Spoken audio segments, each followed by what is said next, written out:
Apakah ujung alam semesta itu ada? Sejauh yang kami tahu, tidak ada ujung ke alam semesta.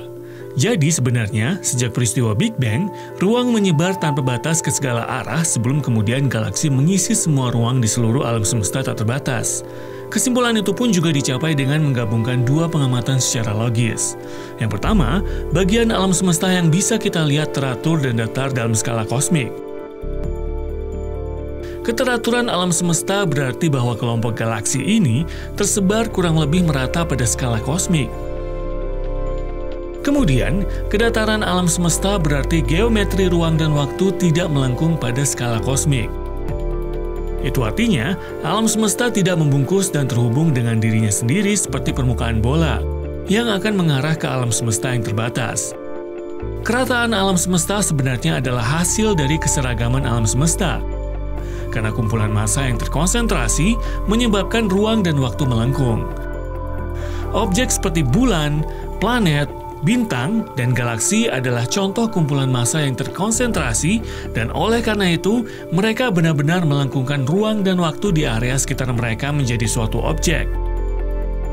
Tapi tentu objek tersebut sangat kecil jika dibandingkan dengan skala kosmik, sehingga pelengkungan ruang dan waktu yang diakibatkannya dapat diabaikan pada skala kosmik. Jadi, jika Anda menghitung rata-rata semua bulan, planet, bintang, dan galaksi di alam semesta guna mendapatkan ekspresi berskala besar untuk distribusi massa alam semesta, maka Anda akan menemukan bahwa itu konstan. Kemudian, pada pengamatan kedua adalah bahwa sudut alam semesta tidak istimewa atau berbeda. Karena bagian alam semesta yang dapat kita lihat adalah datar dan seragam, dan karena sudut alam semesta kita tidak istimewa, semua bagian alam semesta pasti datar dan teratur. Satu-satunya cara agar alam semesta menjadi datar dan teratur di mana-mana secara harfiah adalah agar alam semesta menjadi tidak terbatas dan tidak memiliki tepi.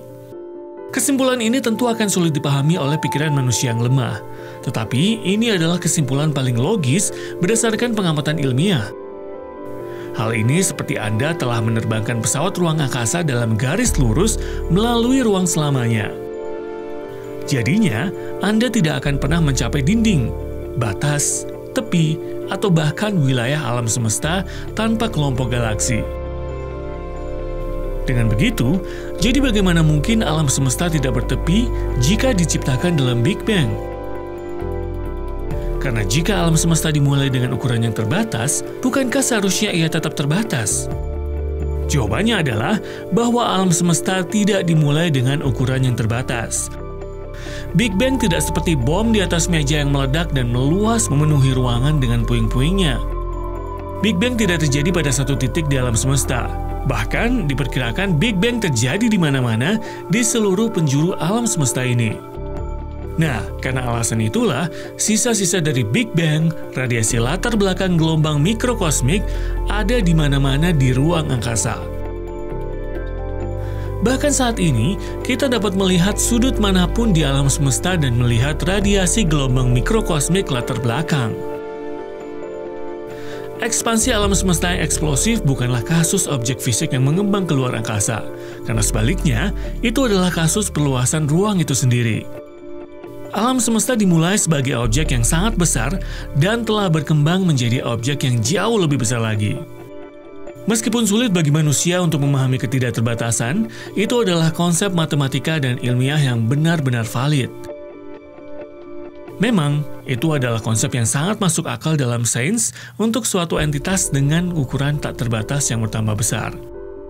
Kesulitan saat ini yang sedang dialami oleh para astronom adalah mereka hanya dapat melihat sebagian dari seluruh alam semesta. Para astronom menyebut bagian yang bisa diamati itu sebagai alam semesta yang dapat diamati, atau observable universe. Karena cahaya bergerak dengan kecepatan terbatas, dibutuhkan waktu tertentu bagi cahaya untuk menempuh jarak tertentu. Banyak titik di alam semesta terletak sangat jauh, sehingga cahaya dari titik-titik ini belum memiliki cukup waktu sejak permulaan alam semesta untuk mencapai bumi. Dan karena cahaya bergerak dengan kecepatan paling cepat, ini berarti tidak ada jenis informasi atau sinyal yang memiliki waktu untuk mencapai bumi dari titik-titik yang jauh itu. Lokasi seperti itu pada dasarnya berada di luar lingkup pengamatan kita, yaitu di luar alam semesta kita yang dapat diamati tadi. Jadi, setiap lokasi di alam semesta sebenarnya memiliki lingkup pengamatannya sendiri yang tidak dapat dilihat oleh para astronom saat ini. Namun, karena alam semesta kita yang dapat diamati ini tidak terbatas, ia sebenarnya memiliki keunggulan. Keunggulan itu tentu bukan untuk mengatakan bahwa ada dinding energi atau jurang raksasa di ujung alam semesta kita yang dapat diamati. Tapi hanya menandai garis pemisah antara lokasi yang saat ini dapat dilihat oleh manusia dan lokasi yang saat ini tidak dapat kita lihat. Dan meskipun alam semesta kita yang dapat diamati memiliki tepi, alam semesta secara keseluruhan sebenarnya tidak terbatas dan tidak memiliki tepi.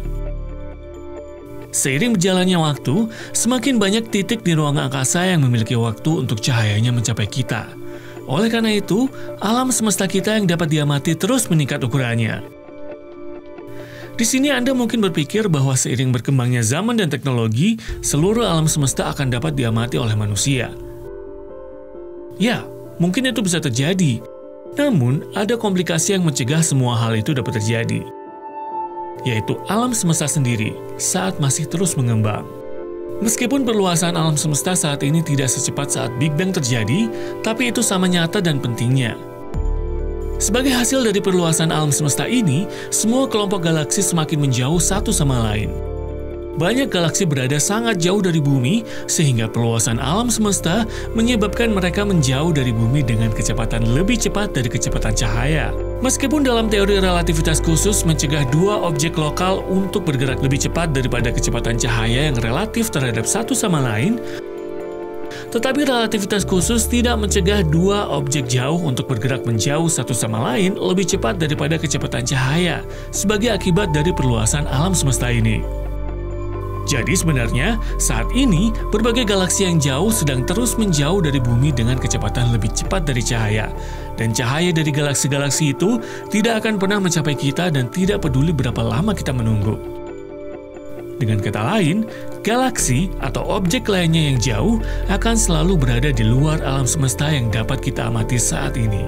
Pada intinya, ujung alam semesta yang dapat diamati saat ini tidak dapat mengimbangi perluasan alam semesta, sehingga banyak galaksi yang selamanya akan terus berada di luar pengamatan kita. Dan terlepas dari keterbatasan kemampuan pengamatan ini, alam semesta itu sendiri masih belum memiliki tepi yang pasti dan bisa dikatakan tidak akan ada ujung dari alam semesta.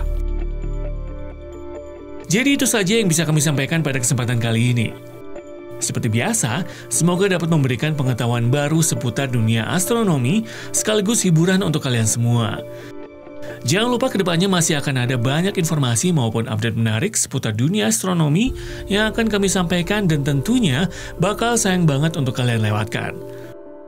So, tetap stay tune terus ya bersama kami, Nasi Angkasa Media Astronomi Indonesia.